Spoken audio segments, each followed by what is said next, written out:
মিথিলার রুমে যেতেই দেখি মিথিলা তার দুলাভাইয়ের সাথে অন্তরঙ্গ মুহূর্ত পার করছে। মিথিলা আমার চাচাতো বোন। মিথিলা প্রায় অর্ধউলঙ্গ আর দুলাভাই শুধু শর্ট প্যান্ট। তাদের প্রেমলীলা দেখে আমি থমকে যাই। এটা দেখার জন্য মোটেও প্রস্তুত ছিলাম না আমি মিথিলাকে ভালোবাসি, এটা মোটামুটি বাড়ির সবাই জানে।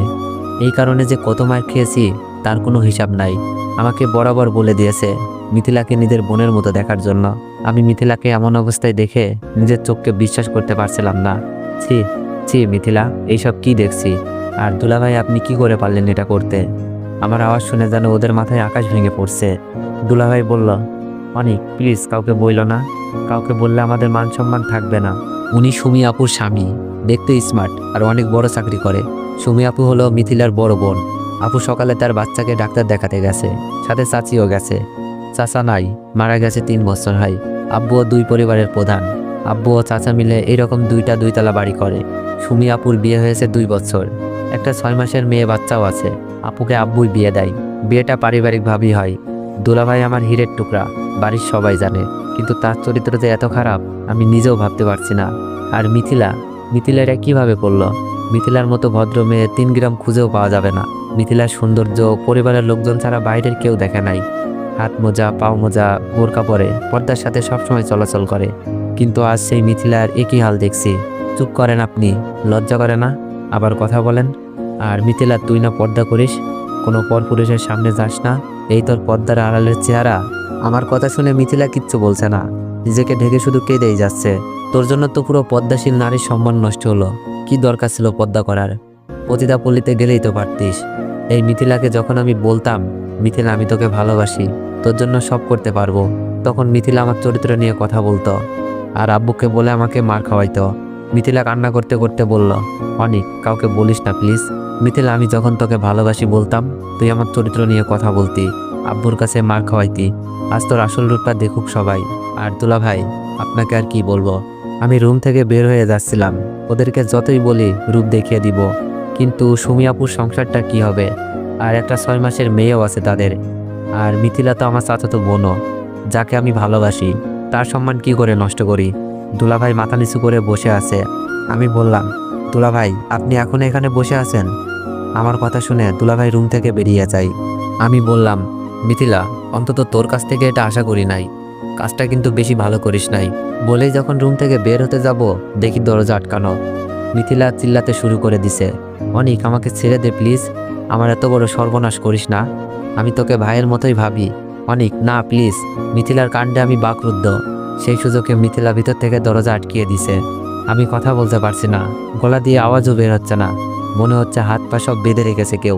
অনিক তুই আমার এত বড় সর্বনাশ করিস না প্লিজ, আমি তোর পায়ে পড়ি। মিথিলা তার কাপড় চোপড় ছিঁড়তে লাগলো, প্রায় অনেক অংশ ছিঁড়ে ফেলছে। আমি অনেক কষ্টে মুখ থেকে বের করলাম, মিথিলা কি হচ্ছে এইসব? মিথিলা অনেক জোরে চিল্লাচার বলছে, কেউ বাঁচাও, অনিক প্লিজ ছেড়ে দে, আমি যেখানে ছিলাম সেখানেই দাঁড়িয়ে আছি।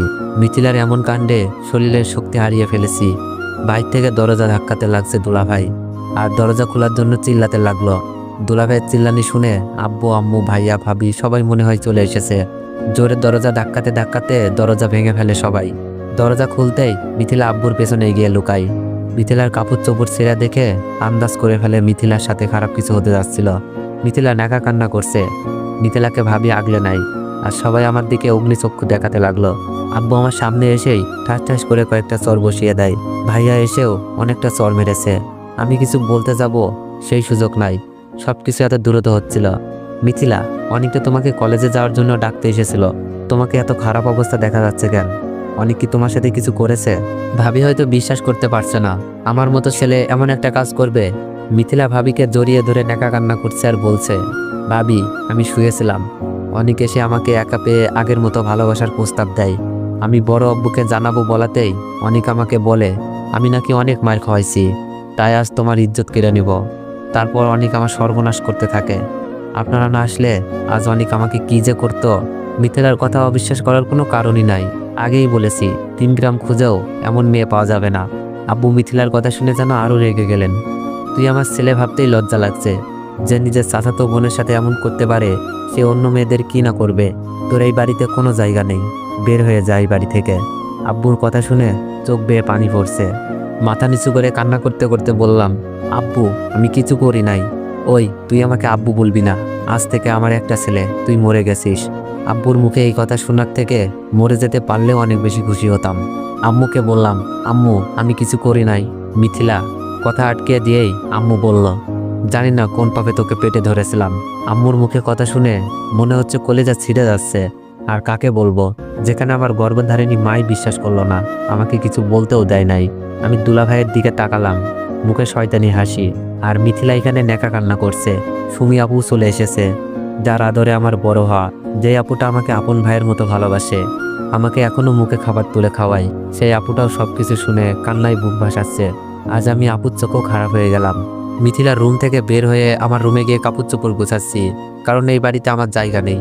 আর আমি কোন মুখে থাকবো এখানে, যেখানে সবাই আমাকে দর্শক বলে জানে। কাপড় গোছানো শেষ, রুম থেকে বের হব, এমন সময় ভাবি আমার রুমে আসলো। ভাবিকে দেখে আমি মাথা নিচু করে দাঁড়িয়েছিলাম, কারণ ভাবি আমার মায়ের মতো আদর করে। আমার টাকা পয়সার অভাব ভাবিই পূরণ করে। ভাবি সুমি আপুর মতোই আমার একটা বড় আপু। ভাবি বলল, এটা তুমি কি করলে অনিক? আমরা তো মিথিলার সাথে তোমার বিয়ে দিতে রাজি ছিলাম। আব্বুকে না হয় আমরা বুঝিয়ে নিতাম, তার জন্য জোর করে। আমি কান্না করতে করতে বললাম, ভাবি আমাকে মাফ করে দিও, আমি পারি নাই সবার সামনে সত্যটা বলতে। ভাবি বলল, কি সত্য বলতে পারো নাই? আমি বললাম, ভাবি কথা দেন, কথাগুলো কাউকে বলবেন না। ভাবি বলল, বলো, বলবো না কাউকে। আমি কান্না সুরে বললাম, ভাবি আমি মিথিলার সাথে এমন কিছুই করি নাই।